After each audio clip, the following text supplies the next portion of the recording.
The undefeated Philadelphia Eagles come off bye as 10.5-point home favorites against what could charitably be deemed the interesting but struggling Steelers. Denny Carter, I'm reading my own prompt correctly. We will get to the Eagles in a second, but I want to know if we have seen any trends at the Steelers wideouts post Kenny Pickett. I don't think Pickett has been good, but he has definitely been good for George Pickens and Chase Claypool. Yes, Pickens still has that dog. It's true, and some sources are saying "woof woof." Right. I've asked my dog, and he has confirmed. He may have heard my dog a second ago. Sorry about that. Someone just please cancel me. Trying desperately to hit the mute button. Now, Pat, do you have kids?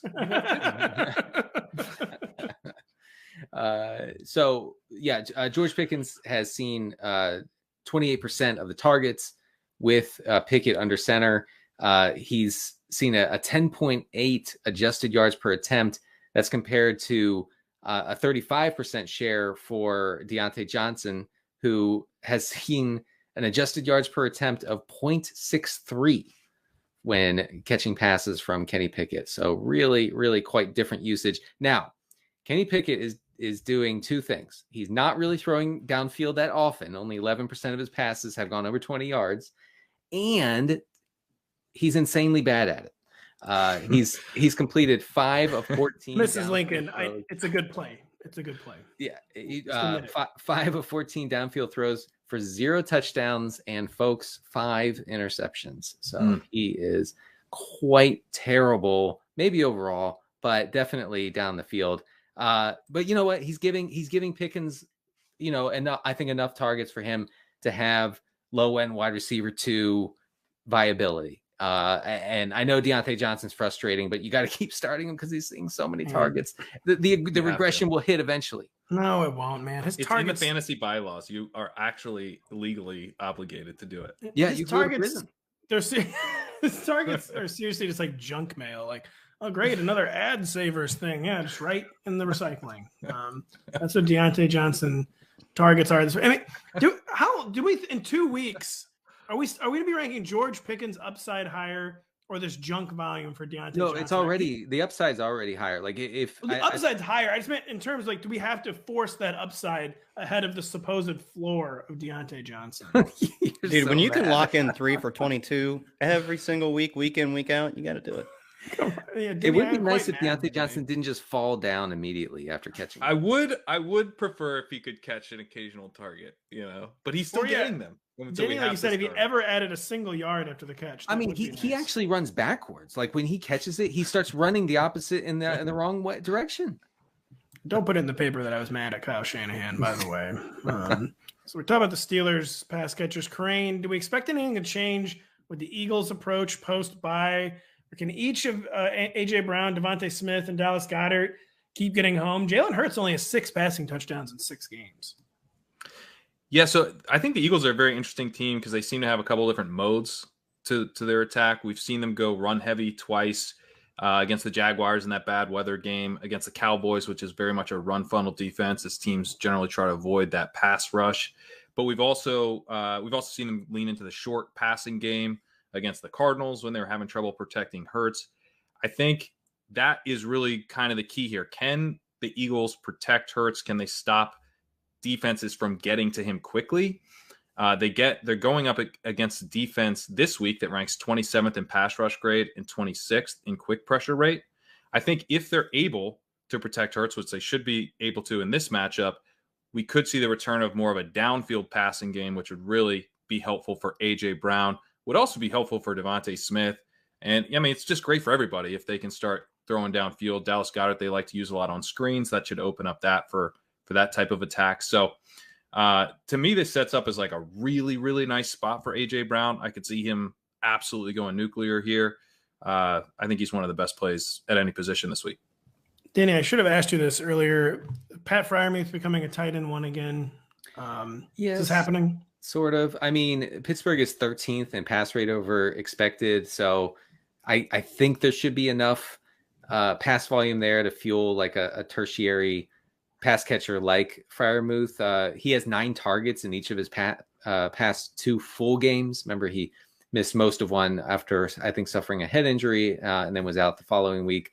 Last week, he ran a route on 76% of Pickett's dropbacks. So you could definitely do worse than the Muth. Oh, man. That surpassed the woof comment I made, just to be honest. The Muth? Are we not? Everyone's called him the Muth, Pat. You don't know that? Yeah. I mean, the kids. The kids do. My 4-year-old son, who has never once looked at the screen when a sport was playing, calls him the Muth. By the way, Bennett, we got to get you interested in sports, man. Come on, man. My son's 9, and we're not there yet. Do it for daddy, please. Anyways, that's toxic masculinity. There you go.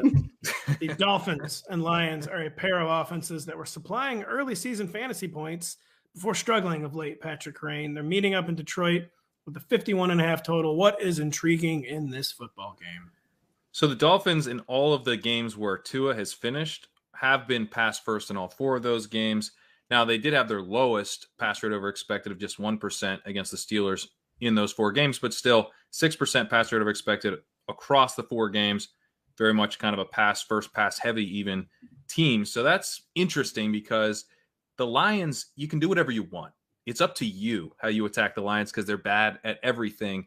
So I'm hoping, based on this pass rate over expected split, that we'll see the Dolphins attack primarily through the air. I think there's a chance they're balanced. I think it's very, very low chance that they go run heavy here. So with an efficient and at least balanced, potentially pass first attack, Tyreek Hill and Jalen Waddle are obviously set up for big games. Tyreek Hill leads the NFL in yards per route run. He leads the NFL in yards per route run on non-screen routes as well. So, these are like real targets that he's getting. He's been absolutely fantastic. Jalen Waddle been hyper efficient as well. I think he's starting Mostert in this spot. Again, they could be balanced here. So maybe there's some volume against a really bad Lions run defense, and Mostert has 68% snaps over his last 4 games. He has had his second highest snap share of the year against the Steelers. That knee issue that was laying him on the practice report. Not worried about that. So, I like Mostert. I think Gesicki. Famous last word is Mostert, by the way. Not worried about that knee injury at all, guys. Yeah. Well, you're right. I did. I'm sorry, Mostert. I'm sorry for what's about to happen. Gesicki would be. He's like kind of in a more of a part-time role, and so I think you're like Durham Smythe was back, and that hurt his snaps. He's down below 70% of routes run last week, so. I think he's like kind of more of a borderline play, but the game environment's so good that I do think he's at least in consideration. On the other side, on the Lions, this is like a similar setup to last week when they played the Cowboys, which is obviously not great since they struggled so badly, but it's sort of like the light version of the Cowboys. Similar defense where, you're going to want to have a lot of short passes against them, kind of beat them with like the quick passing game. The pass rush is really the strength of their defense, but the secondary is much more vulnerable, and the pass rush is not nearly as good as the Cowboys. So this actually, I think, sets up pretty well for like the Lions when they're actually playing well and when they actually have Amon-Ra St. Brown in the lineup, which they will this week, unlike last week. So I think he could really feast here. As far as the run defense, it's pretty good on the Dolphins side. But I still think this could be a really good spot for DeAndre Swift as long as he's also involved in that quick passing game. So he's more of a boom bust option, but I think the boom could be pretty nice. And then TJ Hockenson, I think, is also in a good spot. He's a solid 21% target per route run this year. I don't think he's like a great option, but I actually think this game environment could be pretty fun. I think the Lions could have like a real bounce back game here as kind of being what they were to start the season, like the fun, bad team. And the Dolphins could be putting up points on the other side and pushing them to the air. DeAndre Swift, please play.